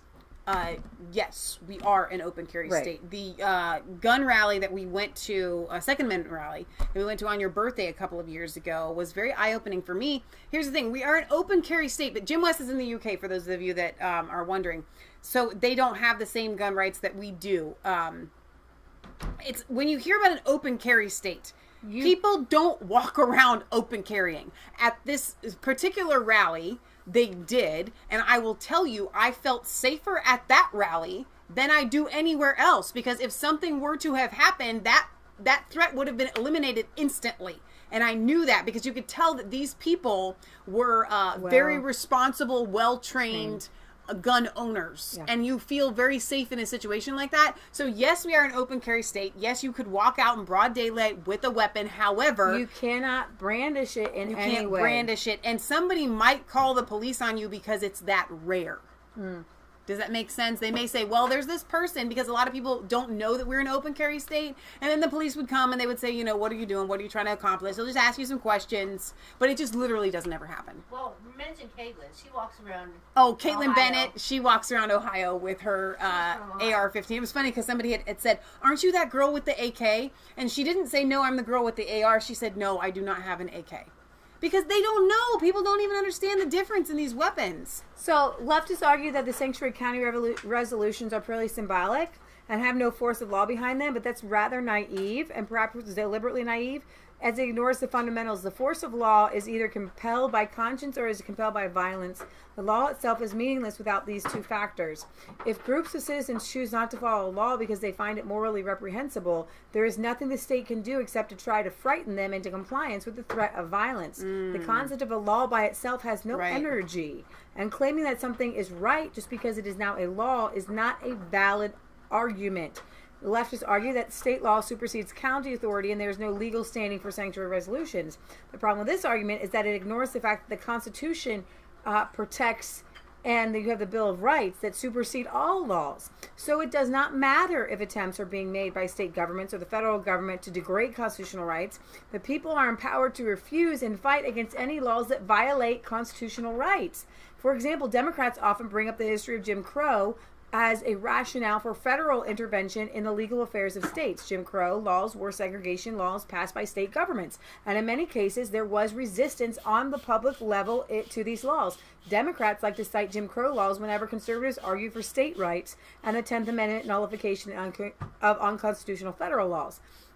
They have conveniently memory hold the issue whenever state laws are working in favor of their agenda. The bottom line is this: the Constitution and the Bill of Rights take precedence over all laws in the United States. And if Democrats are going to use legal technicality as their foundation for draconian gun control measures, then they really have no leg to stand on. If their argument is that citizens and counties have no legal right to nullify state laws, no matter how immoral or unconstitutional, then what would they say if the state government brought back Jim Crow or legalized slavery? Virginia's gun control efforts are no different. And then leftists assert that the new laws of Virginia are standard because similar laws have been passed in other states. And once an unconstitutional law is passed in California or New York or Illinois, this therefore means that the laws have become standard, and this is acceptable. An unconstitutional law is an unconstitutional law. What would they say if the state government? I'm going to move on from that, but we're going to just keep talking about Virginia because things are going to keep developing. For those overseas, it is pronounced Illinois. Whatever. The IS is silent. A lot of people say Illinois, but that's because it's how it's spelled. As an S. 45-year-old man with child pornography says he identifies as an 8-year-old girl. Oh, come on. A 45-year-old man caught with child pornography had a novel defense in court. He claimed he identified as an 8-year-old girl. Facing up to 20 years in prison, Joseph Gabrick told a judge in Michigan that he had a First Amendment right to view child porn on his computer and that he was in fact an 8-year-old girl, so it didn't matter anyway. I've always been an 8-year-old girl, and even in my drawings and fantasies, I'm always an 8-year-old girl. After his claim that he was in fact a child and therefore immune from prosecution, that did not impress the judge, and Gabrick resorted to implying that his oppressors were behaving like Nazis. Under the law, Auschwitz was legal, he said. What you're doing is wrong, just as Auschwitz he says. If Gabrick can identify as a female, why can't he identify as a female at whatever age he chooses? At least a man who feels like a child can rightly point out that he was once a child. So he has some frame of reference for judging those feelings. And at least it does make sense. In the case of certain mental disabilities, to say that an adult has the brain of a child, it actually is true. It's a possibility.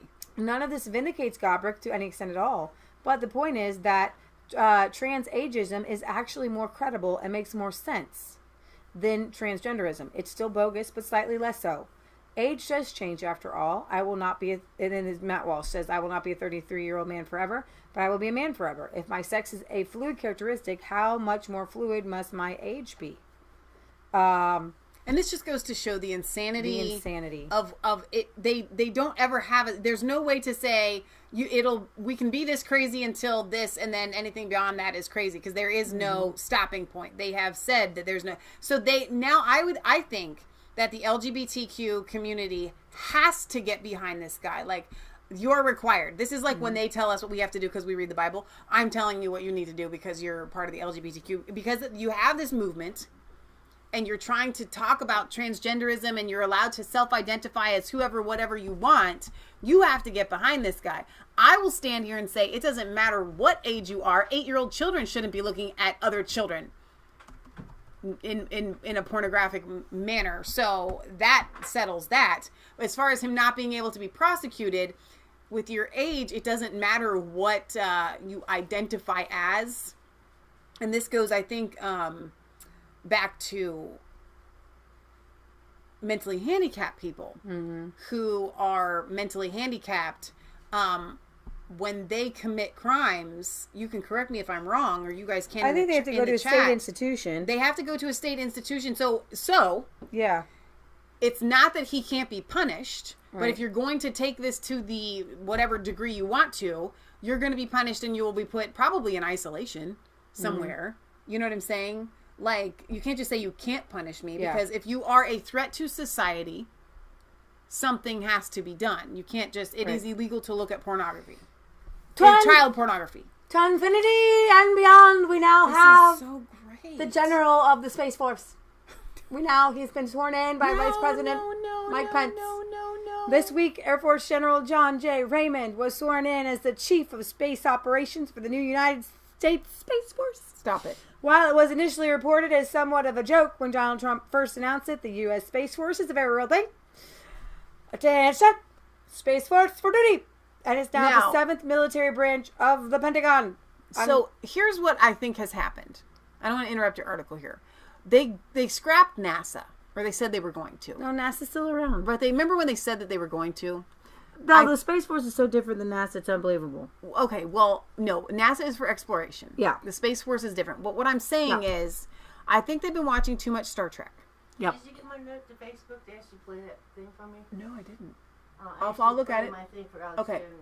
It fits with Space Force. Okay.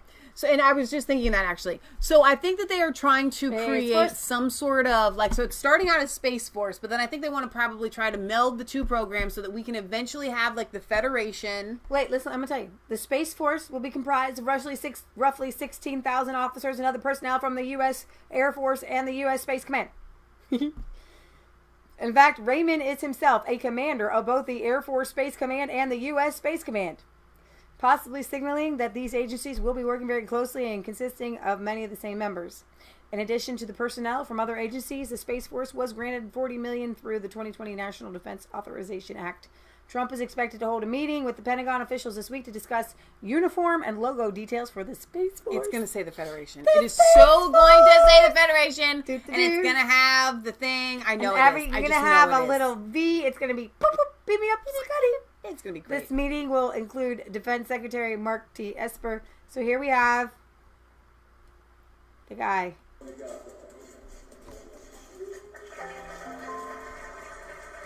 He's our new space director.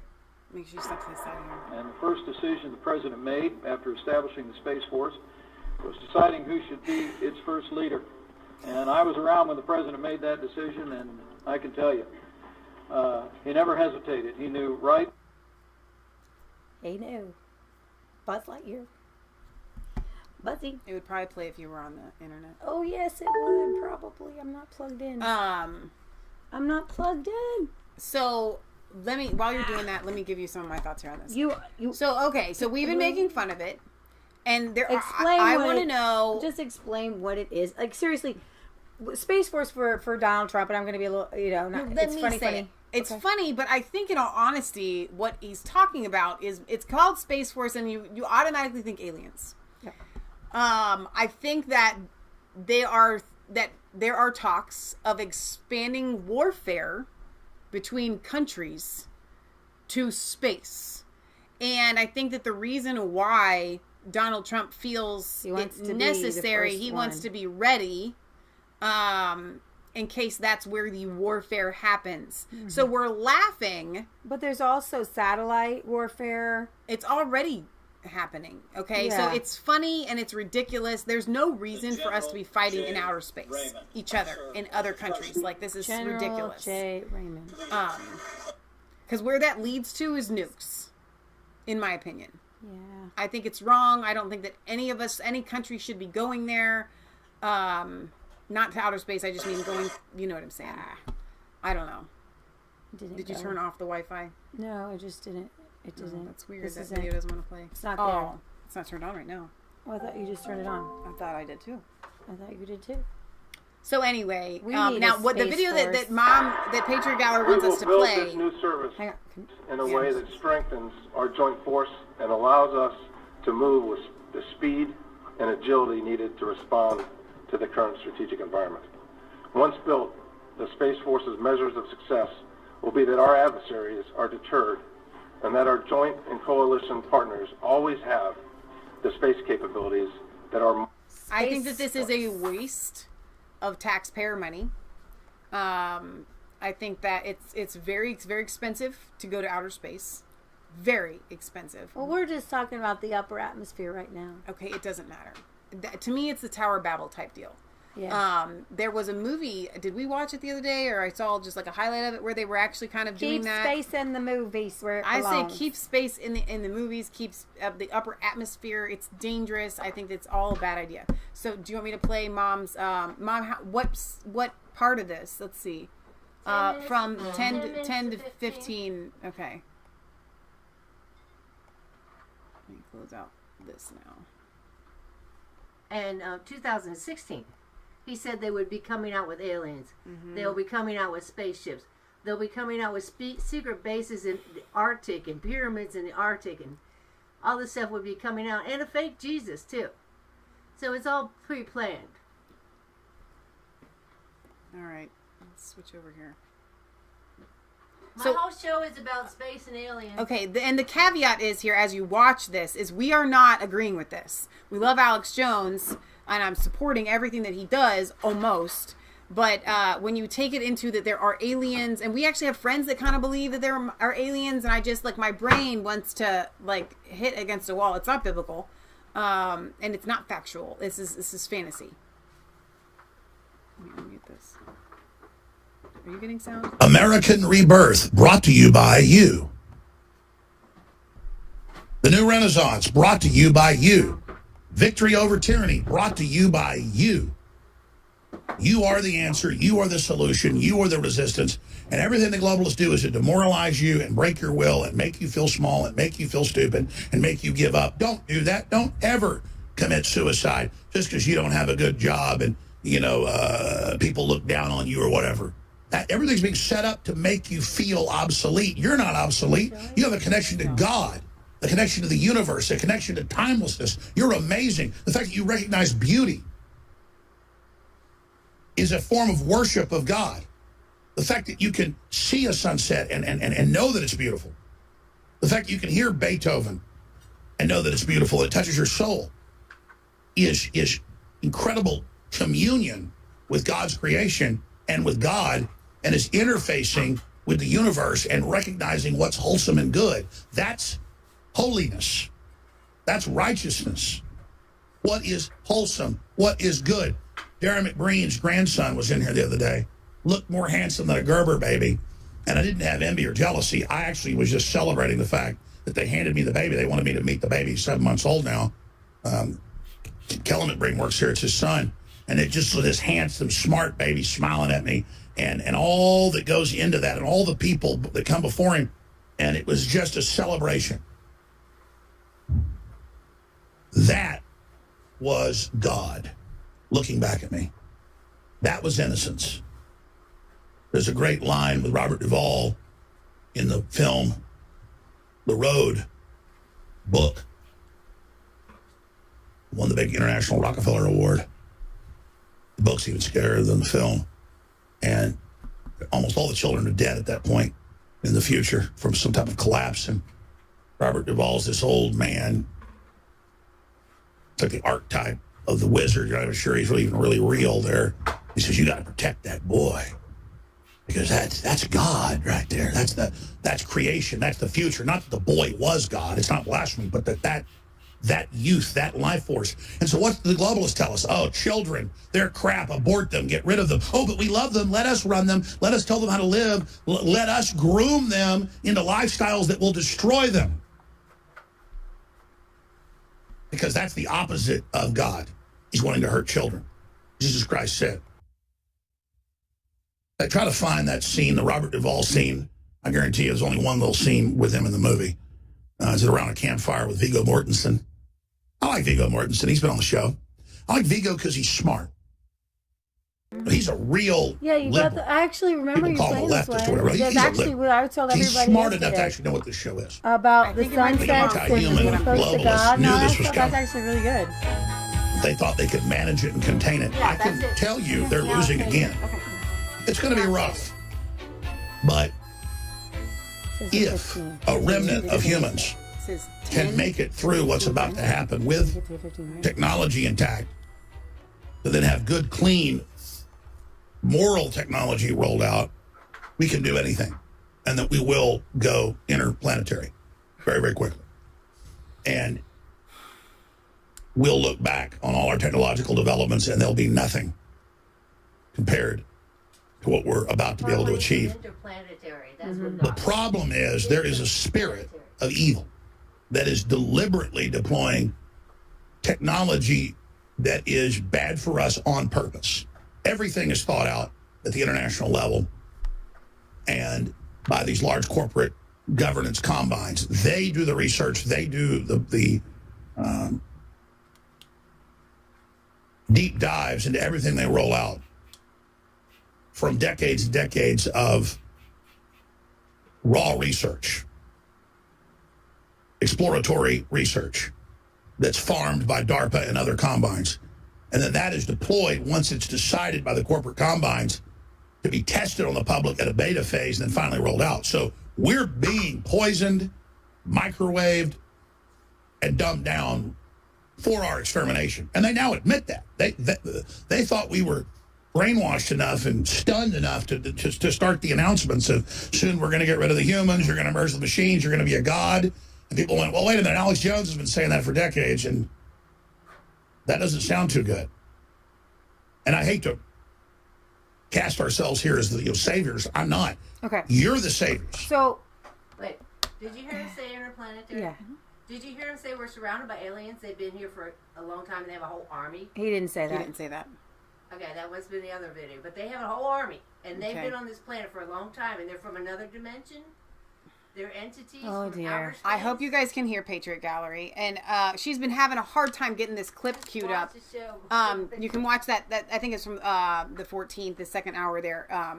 But the idea behind what we don't agree with Alex, because there were things there that I do agree with that he said. Yeah, like is that there are the aliens sunset, that they have, God. that they have us you know, armies and things like that. Now, whether Alex is saying that those are demonic beings or not, or you know, he literally says aliens. So let me explain it this way. We just watched a space movie.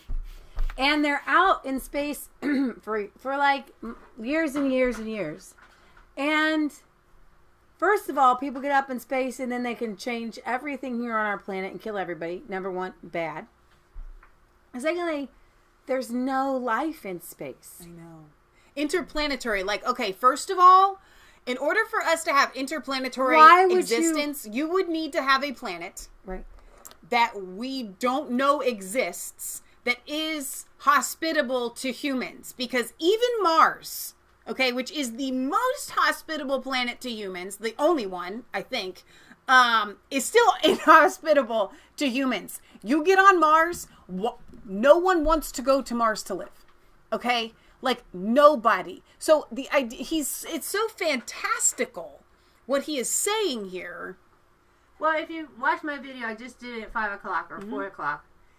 It talks about how they could make drones out of matching humans with other things and making clones and have this army out there and say it's an alien invaders when they created them right here on Earth. Exactly. We know they got supersonic ships and all kinds of things, but I'm just saying we have the gospel to protect us. I think what Patriot Gallery is trying to say is that and we said this years ago, but we haven't said it in a while on our show, and it bears repeating since people are talking about aliens right now. Should the V-type movie scenario ever happen and they come out with aliens and people go, wow, aliens really do exist. Aliens really did come from another planet. Just know it's fake. It is not real. We have the technology. We have the ability. We have dude, like, we can fake anything. The technology is there. Do not believe that aliens have landed. If they ever send a big giant spaceship and beings that don't look exactly human get off of it, just know those are not aliens. It's all fake. It is phony. It's just the iPhone filter, baby. I have clips from Alex Jones for Monday and Tuesday, and I said he just played all his hands. I believe that he's using science He believes in science. He's a good guy. I don't think he's a bad guy. I don't think he's a Pied Piper. Right. But I think he believes too much in science. And the facts that the science gives him, he reads all this stuff. So, but there's several clips on Monday and Tuesday, and what he's basically saying, back in the 1930s when there was a radio show and everybody believed it, the Martians have landed. Right. He said that Monday and Tuesday. Here's the thing, guys. Oh my gosh. He literally contradicted himself in his first sentence. So let's go to the first part of what he said. God, humanity, he said, creation. You can touch God by hearing a symphony. You can touch God by seeing a sunset. Or a child. And in all these space movies, all the stuff that fills arid, your soul. it's dry, it's void of life. Wait. All the stuff that fills your soul has to be recreated. It's a video of a sunset. You walk into it's a video of a bird. Yeah. It's a video of a tree. Exactly. Okay? They're literally trying to recreate what God has created for us on which this is what planet, the devil does on the earth. The idea what the devil wants to do is say, you don't have enough. God doesn't have enough for you. Right. That you need more stuff. It is satanic because guess what? The devil's been from one end of the universe to the other end of the universe, and he knows it don't exist. And I like Alex Jones, and I'll continue to watch Alex Jones. Yeah, we will continue. He has a lot of truth. Yeah. I think he should love support Alex. Trump. And Trump's doing the Space Force. I like what Neil says here. Mushrooms make you see aliens. That's true. And that is the truth, man. And they get you. You know, we want to connect. I want you to connect. Joe Rogan's taking those drugs. Joe Rogan does mushrooms. I want you to connect to the universe. I want you, but I don't want you to take interplanetary leaps. Oh, okay? That's good. That's really all right. good. I know there's a lot of religions out there who believe, and even in some sort of Christian denominations, that during the millennium we're going to reign on all the different planets around all the different vast galaxies and universes out there. Hey guys, there's one Jesus. There's one Son of God. Okay? He died for you for your sins. We're going to live in a beautiful, wonderful place that's not going to be devoid of life and oxygen. And if you stick your hand out of the specially designed suit, it freezes and falls off. Okay? Right? The stars are there for us to look at. The stars are there for us to tell time and dates and seasons. Okay? Fire is there for us to use, not for us to walk through. Space is there for us to use, not for us to go into. So here Sandra says that, I think she said she had a neighbor that swears that she saw a UFO. Here's the deal. Here's the deal. There are unidentified flying objects in the sky. There are also demons that probably often pose as aliens, taking just the gullibility of a human, because you're more likely to believe that you've seen an alien than a demon, which is ridiculous. But, okay, so I don't really count every person that says that they've seen a UFO or an alien, or that they were abducted by aliens, as some sort of quack. I believe something happened to you, but it wasn't aliens. All right, I want to end with this because I love General Flynn. He was part of the deep state. He knows where the bodies are buried. Flynn! That's what his attorney, Sidney Powell, had said. He knows where the bodies are buried. He has recently withdrawn his guilty plea because the government, the DOJ, they withheld information from his defense team, which is illegal. Well, they actually want him to now do prison time. Okay, so General Michael Flynn has been under the deep state attack since 2015 when he was spied upon at an event with deep state spy Stephen Halper. He has been under a gag order for at least 2 years, and he has spent his life savings trying to protect himself from the deep state. Why does he have to have his life savings? Why is there a GoFundMe for him? Now there is, but it's not enough. Now they want to put him behind bars for 6 months. Attorney Sidney Powell, who represents Michael Flynn, she's amazing, filed a motion Tuesday in federal court seeking to withdraw his guilty plea in the Mueller probe. Powell alleged the government broke its agreement with Flynn. Flynn was scheduled for sentencing next week on January 28th. The filing asked for continuance to February 27th to afford prosecutors time to respond to the motion to withdraw. On Thursday, the U.S. District Court Judge Sullivan rescheduled General Flynn's sentences by 1 month until February 27th. And then this Gateway Pundit says that here below is a summary of events that led up to today and this huge, large Twitter feed. We knew in 2017 that Michael Flynn did not lie to the FBI, Devin Nunes, on Laura Ingraham angle. Then Grack demanded Flynn lie, and he knew exactly what he was doing because he and the Mueller edited out key language. In preparing Flynn for his testimony in the Raffican trial, the government pressured Mr. Flynn to testify that he knew and intended false statements on the FAR registration form. This was a lie, and prosecutors knew it was a lie. Armed with the following facts, you can help our quest to justice. It cannot be overstated that this is a fight for General Flynn, but it's also a fight for the people, and we must restore justice. He has served his country for 33 years with distinction, managing 17,000 in DOD intel, helping to bring down Osama bin Laden and al-Zarqawi. He is also known and is considered by many to be the finest intel officers in the past 20 years.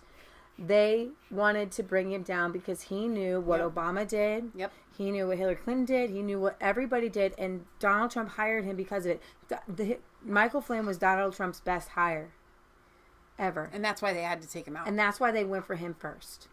So I'm saying prayers for Michael Flynn every day that there's justice, because if there's justice for Flynn and he gets back on Trump's team, you think we're going to flip this thing? Do you think that if there was justice for him, they would be able to get back on Trump's team? I believe that there is absolutely true. You could do it. Why not? You're acquitted. Why can't you go back to real life? Right? Right. All right, guys, we got to sign off. We have some pups to let out. We love you. We went off on some tangents. Weed, aliens. It was a great show. Oh, you can't just get this anywhere else. You can't get this anywhere. Period. I mean, gosh. So one thing that we did not talk about, which I did want to hit on really quickly, Leah, just tell them what's happening with the Senate impeachment trial. Well, you can watch us last night, because we kind of covered everything, that's going down. But they're starting their Senate impeachment trial. They have Justice Roberts sworn in, and now we're going to see which Republicans hold the line. We're still waiting to find out about whether witnesses will be called, whether it's just going to go straight to a vote after they hear what the idea is, that that Congress is supposed to present. These are our findings, and now we want you to vote on our findings. And that should be it. And that should be But they want more witnesses. And so why didn't they call those witnesses the first go around? Exactly. You don't get to call witnesses a second go around. Yeah. Okay. Now it really will come down to Trump's defense team on whether witnesses are allowed. Now, if they do allow witnesses, then Trump's team will be able to call witnesses, and that means it could be Biden, it could be Hunter Biden, but it could be the whole Republicans gambit. have to vote on that, and they really don't want to see Hunter Biden being called. They don't want to see it. They may just not allow any witnesses at all, and it may go straight to a Rand vote. Paul says if this looks like a kangaroo court, the Republican base is going to be very, very unhappy. So it'll be interesting to see moving forward what actually goes down, like how this plays out, whether they're going to go to a trial or whether they're going to do the whole witness thing. Because I think that Trump, on the one hand, you would think Trump wanted to call all the witnesses, but the rules are now that there has to be a majority vote on them, and nobody wants the majority vote on having Joe Biden, Hunter Biden in. Okay, so Britt Boz says, Michelle, do you girls like the chocolates, and have you eaten them all yet? What, does it look like I ate all of the chocolates? Like, I don't know. This shirt's not that flattering. Really? Barry? We have not eaten them all. No, eaten all the chockies. We're working our way down the rows. You're working your way down the roads. I actually you need to go look at that box, because I've only had 2 pieces from it. You said I could have some. You said I could have it after I the did. Part. Leah likes the box ones because they have the crispy ones. But you like the other one. You've been eating from the other one. Because you've been liking the other ones. Okay, so we're gonna. Okay, I can switch. I'm a generous person. I can switch. But the little seahorses are delicious. They are like everything. We've been eating them. We enjoy them. Barry sent us chocolates. There's roses. Lots of them. There's too many. We so need to share many them. chocolates, and they are delicious. They're from the UK. There are. You watched a video on it too. That was the... Oh my gosh, that was the... Oh, I want to do that Sunday. Sunday. I'm going to play the rock candy video because that is so fun. How they get the letters in there. We're definitely going to do that. So, we love you guys. God loves you. God bless. We have not eaten all the chocolates. Leah's yawning now. Not all of them. We've been eating them. I try to limit myself to like 2 or 3 a day. I think that's reasonable. They're small. That's For reasonable. real. Yeah, really. 'Cause I didn't have any yesterday at all, so that means I could have like 6 today. Kind of leads into telling why I'm down in the basement because you need Patriot, some healthy food. Thanks, Mom. Patriot Gallery right now has been working on cleaning all of our grow lights. She has been, once we get it all set up, Dale isn't here tonight, which is, I'm wondering where Dale is. Dale had sent us a Mike Adams hydroponics system. Super, super cool. Yeah. So Patriot Gallery has been gearing that up. We've got seeds that have sprouted. So Leah saves other people from being affected by the sweet, says Mike. Yeah. Duh. Exactly. I told you Leah loves chocolate. I couldn't have anything for like over a week and a half. You know, you didn't eat at all. So, we will hopefully be doing videos of our seed sprouting and the just let you know. I think it's the damage done to your vocal cords right now at this point. It'll come back. People keep asking me. What did you learn in kindergarten? Donna Terry says sharing. Sharing is caring. Sharing is caring. So yeah, Patriot Gallery's been doing a lot of work. Last year she took off, and this year she's gone like full force, full space force, full plant force. Okay, sorry. Somebody's got to keep their sanity around. Somebody's got to keep their sanity and keep us eating good foods, right? The government's losing their mind. We got people on pot. Got Space Force and aliens. Although our neighbor likes to say that the satellites look at our grow lights and think that we're growing the marijuana. Well, here. the grow lights is kind of Space Forcey because that's how they grow the plants on Mars. That's right. Sandra says chocolate's good for you. I like Sandra. Yeah. Okay, so we love you. God loves you. God bless. Remember, it is not just a conspiracy theory if they're really starting a space force. Yes, ma'am. Oh, okay. All right. We will see you on Sunday at 1 p.m. Eastern Standard Time for our World News. A lot of World News going on. There is. You tweeted out something today. And I was like, oh, is she going to cover that right now? Ireland? Something's happening in Ireland? I did that. Oh, the Patriot Ireland Gallery. elections in The February Irish. 8th. Okay, Irish elections are February 8th. And so Computing Forever put it out. All right, cool. We will see you guys later. Have a wonderful, blessed rest of your Friday evening. Bye, guys. Bye, guys.